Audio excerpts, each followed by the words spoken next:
강유정 의원은 감독 선임 과정의 문제를 거론하며 이게 바로 우리가 말하는 불공정하다. 홍명보 감독 알죠? 대한민국 모르는 사람이 어디 있습니까? 하지만 제가 처음 말했다시피 이거 인사입니다. 자, 그럼 다시 한번 묻겠습니다. 회장님, 사회적 물의를 일으켰다고 생각하십니까? 정몽규 회장은 국민들에게 염려를 이렇게 끼치고 피로감을 들여서 상당히 송구스럽게 생각합니다. 라고 발언했습니다. 이어 강유정 의원이 이어갔습니다. 내 사회적 물의를 일으켰다고 인정했습니다. 축구협회 정관 제29조 임원의 결격 사유가 있습니다. 자, 이제 문체부 장관에게 묻겠습니다. 축구협회 임원 문제에 있어서 지금 회장이 본인 스스로 증인으로 출석해서 사회적 물의를 빚었다라고 얘기를 했는데요. 이 부분에 대해서도 문체부가 축구협회를 감사하고 감사 결과에 따라 회장의 자격 정지를 요구하고 임원 자격이 정지되면 사연임에 도전할 수 없는 규정이 있습니다. 행정소송을 불사하고라도 사연임 저지할 수 있다라는 문체부 장관의 저는 약속을 받았다고 생각을 하겠습니다. 지난 24일 대한축구협회를 상대로 현안 질의에 나선 야당 초선 국회의원의 질의에 축구팬들이 열광하고 있습니다. 정몽규 대한축구협회장 등 체육계 인사들을 상대로 논리적으로 조목조목 질의를 하며 답변을 이끌어낸 이는 강유정 더불어민주당 의원입니다. 축구팬들은 강 의원의 질의 영상을 공유하며 오늘의 MOM 최우수 선수다, 국회 메시 평점 10점 등의 찬사를 쏟아냈습니다. 이날의 하이라이트로 꼽힌 장면은 정 회장으로부터 사회적 물의를 일으켰다는 취지의 답변을 이끌어낸 뒤 이를 축구협회 정관상 임원 결격 사유로 연결짓는 부분입니다. 그 결과 유인촌 문화체육관광부 장관으로부터 정 회장의 사연임 저지를 약속받기도 했습니다. 해당 질의 장면을 두고 축구팬들은 빌드업에서 시작해 전방 압박을 하더니 상대방 자책골까지 유도해버렸다며 축구에 비유해 칭찬을 쏟아냈습니다. 한국 축구에는 강유정이 있다는 우스갯소리까지 나왔습니다. 그러나 이 질의는 사전에 치밀하게 준비된 내용은 아니었다고 하는데요.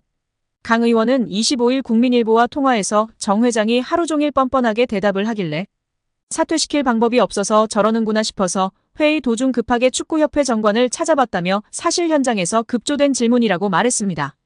강 의원은 전날 현안 질의와 관련해 그동안 대중들이 얼마나 화가 나 있는지 축구협회가 전혀 모르고 있다는 점이 여실히 드러났다며 축구협회가 말 그대로 사유화됐다는 것을 많은 분들께서 확인하셨을 것 같다고 평가했습니다. 정몽규 대한축구협회장이 사선 연임을 노리는 것으로 알려진 가운데 자신의 3선 연임을 승인해준 스포츠공정위원장과 접대 골프를 친 의혹이 알려지며 화제입니다. 미래통합당 김승수 위원은 체육단체의 협회장은 3선을 하기 위해서는 스포츠공정위원회의 승인을 얻어야 한다면서 스포츠공정이 승인을 받은 직후 당시 스포츠공정위원장이던 김병철 위원장 등 8명을 정몽규 소유의 원주 오크밸리로 초대해 접대 골프를 했다는 제보가 있다고 밝혔습니다. 정몽규 회장은 언제인지는 모르지만 언제 한번 친 적은 있다고 답했습니다.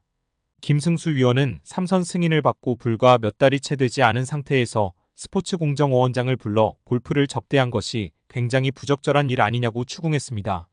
앞서 유인촌 문화체육부 장관은 정몽규 회장의 사선 가능성을 일축한 바 있는데요.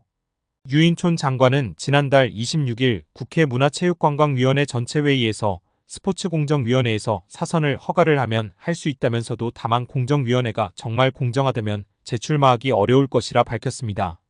또한 유인촌 장관은 지난 20일 CBS 라디오 김현정의 뉴스쇼와의 인터뷰에서 개인적으로는 요즘 국민 여론이나 이야기를 들어보면 오히려 스스로 거취를 결정하는 게 명예롭지 않나 이런 생각이 든다라고 퇴진을 요구했었습니다.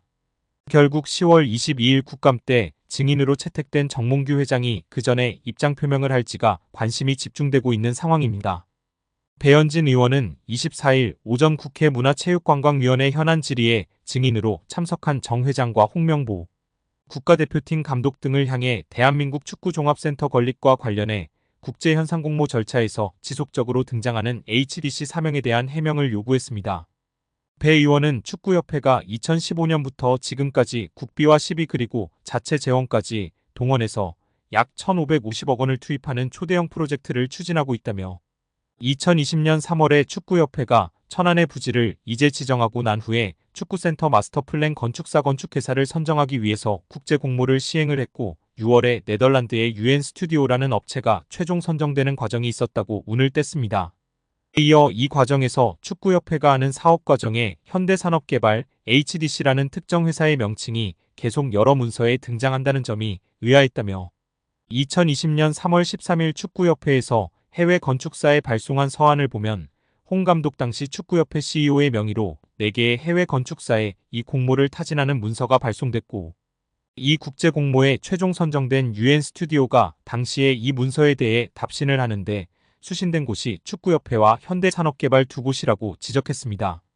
그러면서 현대산업개발이 전체적인 이 공모의 공식적인 과정에서 실무적인 수신을 받은 것이라며 2020년 11월 24일 UN 스튜디오가 다시 과업범위 및 수수료 제한이라는 계약 조정 문건, 비용에 관한 문건을 축구협회에 발송하는데 이 문서 또한 현대산업개발도 동일하게 수신한다고 꼬집었습니다. 홍명보 감독은 11차 전력강화위원회의에서 행정적인 착오가 있었다고 생각한다. 전력강화위원장을 교체하면서 임명장이라든지 행정적인 절차가 없었다는 걸 어느 정도 인정할 수 있을 것 같다. 하지만 10차 전력강화위원회까지 위원들의 발언이나 전력강화위원회의 역할은 문제가 없다고 생각한다. 홍명보 감독이 대표팀 감독 선임에 행정적인 착오 오류가 있었던 것 같다고 느꼈습니다. 10차 전력강화위원회까지는 문제 없었지만 이임생 총괄이사가 맡았던 11차 전력강화위원회와 최종 감독 선임에 행정적인 오류를 느끼고 인정했습니다. 홍명보 감독에게 감독 결정 과정을 물었습니다. 마이크를 잡은 홍명보 감독은 그동안 회의록을 보지는 못했는데 여기 국회에서 회의록을 듣고 봤다. 개인적으로는 10차까지는 문제가 없었다고 생각한다. 다만 11차 행정적인 착오가 있었다고 생각한다. 전력강화위원장을 교체하면서 임명장이라든지 행정적인 절차가 없었다는 걸 어느 정도 인정할 수 있을 것 같다. 하지만 10차 전력강화위원회까지 위원들의 발언이나 전력강화위원회의 역할은 문제가 없다고 생각한다라고 말했습니다. 절차적인 문제점은 감독 사임할 생각이 없냐는 질문으로 이어졌는데요. 홍명보 감독은 이 문제를 가지고 감독직을 사임할 생각이 없다. 감독은 성적이 좋지 않다면 언젠가는 경질이 된다. 내 역할은 남은 기간 동안 대표팀을 강하게 만드는 것이라고 답했습니다. 완전히 미쳐버린 홍명보입니다. 절차상의 문제가 있다고 인정했고, 그럼에도 불구하고 절차상의 문제가 있어도 자신은 사임할 생각이 없다고 충격 발언을 했습니다. 정말 답이 없는 홍명보입니다. 결국 홍명보 감독은 10년 만에 대표팀에 돌아옴과 동시에 외국인 지도자 버금가는 대우도 받습니다.